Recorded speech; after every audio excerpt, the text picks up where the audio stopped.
Story Part 3. I told her I know about her and Mark.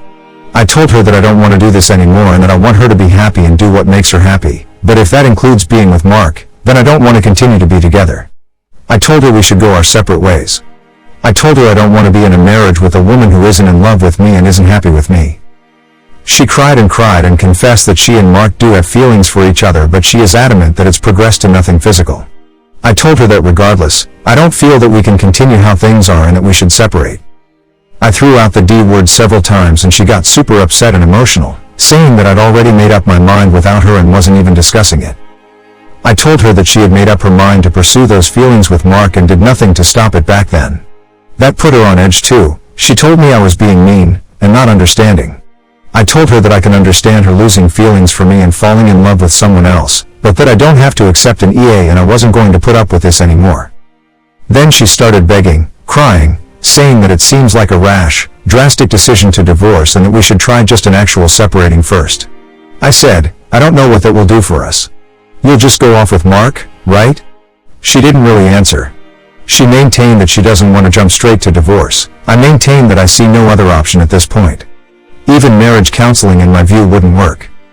Because of work obligations, I can't just leave. But I booked a flight to go stay with my family this weekend.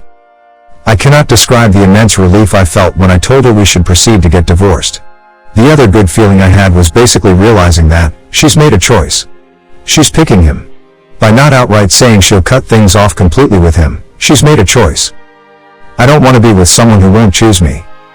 Edit, for everyone concerned about the process of me moving forward with the divorce. Our finances are already separated and we have very little marital property under the law. The biggest dispute will be over our dog. I am in a no-fault divorce state and the 60-day separation requirement before the divorce can be finalized is already met, as we have been living under the same roof without time cohabitation for over 60 days. I don't foresee this being too procedurally or financially difficult. Emotionally and mentally? For sure. Comment 1. She's already stayed out late with this dude several times. You bet your ass she is just gaslighting you, saying it hasn't been physical. Of course they've had time. It's so painfully obvious to anyone with any sense. Unless you had pics or vids of them going into a hotel or something, she will always just keep lying about it until the bitter end, because let's face it, women can be real evil like that. Go as full scorched earth as you can on this woman, honestly. NC, get ready for battle, because if the disrespect, scorn and contempt she's shown thus far is any indicator, you better believe she will try and make your life suck as much as possible. The best part though? Women like her don't feel an ounce of damn guilt about it either. She might not be a sociopath, but damn me if it isn't so bloody common for the modern Western woman to act as if they do have that mental flaw. And judging by your story, man, please watch your back, do what's best for you, be ruthless if need be, save any messages, record any calls or conversations you have with her going forward. Always be protected, because even if you don't believe it, you sure are gonna be in hell shortly if you don't prepare for the worst and she comes out swinging with some random BS accusations about this and that, which she will not need to provide proof for whatsoever, and up to you to defend later on. The courts will eat you up and shit you out on hearsay if you don't act accordingly and prepare.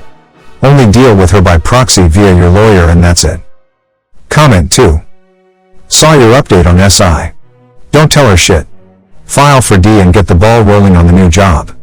I'd be out of there in a month and I'd tell her maybe 5 days beforehand. The only way I'd tell now her is if she came to me in a timely manner. Like in the next couple days.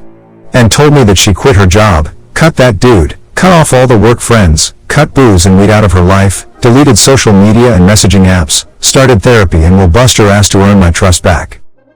And even then I'm still going. And I don't want this new info corrupting anything. I want to see her as her natural habitat. Does she fix this and make huge changes or stay on her same path? I want to see this without this adding to the possibility of her choices being swayed by something other than her true feelings. I don't want her to try to get me back just because I'm bouncing now and homeboy gets wishy-washy with his commitment now that it's no longer just fun. And she doesn't deserve to know. Seriously, the best thing you see and possibly do for yourself in every possible avenue is to fast forward this divorce and new job shit. I'd even text him wishing them luck and telling him you're officially out of the way. And that yet even prefer it if she stayed at his place.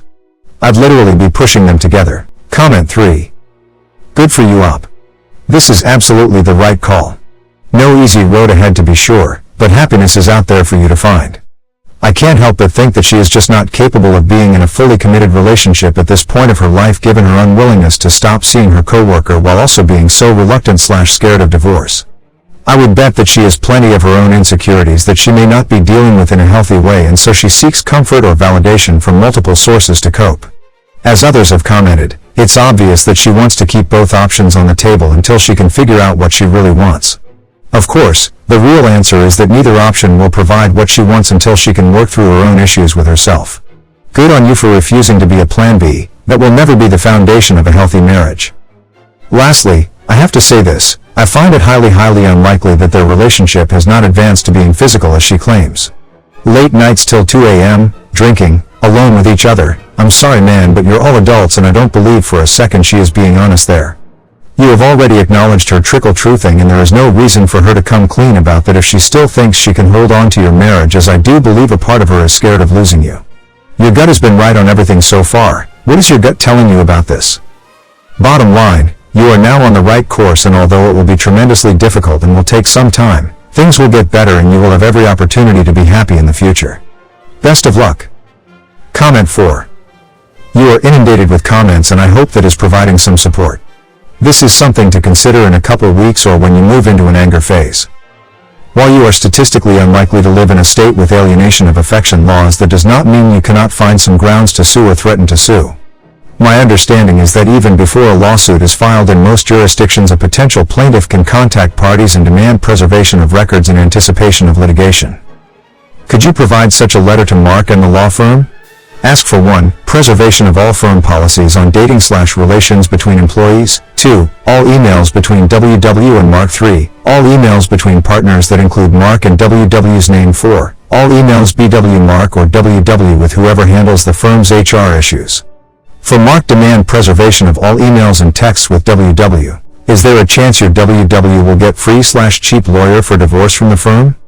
If you send a letter indicating potential to sue the law firm, would it make it a conflict of interest for them to represent her in divorce? You don't actually have to file a suit. All this would accomplish is maximum potential for consequences for WW and AP. Downside, she might lose her job and it would potentially impact spousal support, so talk to your divorce attorney first. But dang, it has the potential to get some feelings of righteous justice. Comment 5.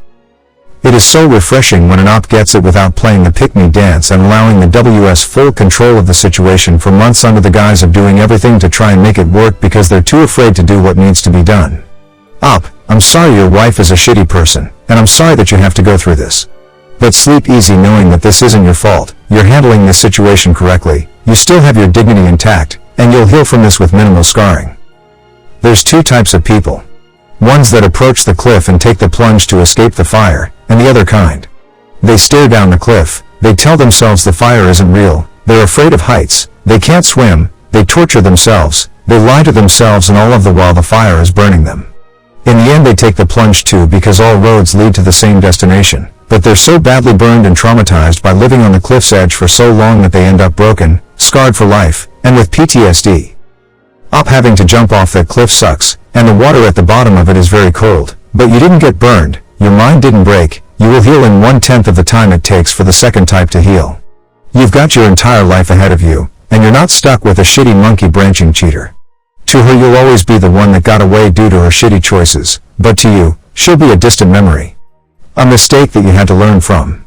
And you did, you learned quickly and decisively. The coming months will be rough, but they could have been oh so much worse, and with your attitude you'll make it. I wish you the best of luck. Godspeed.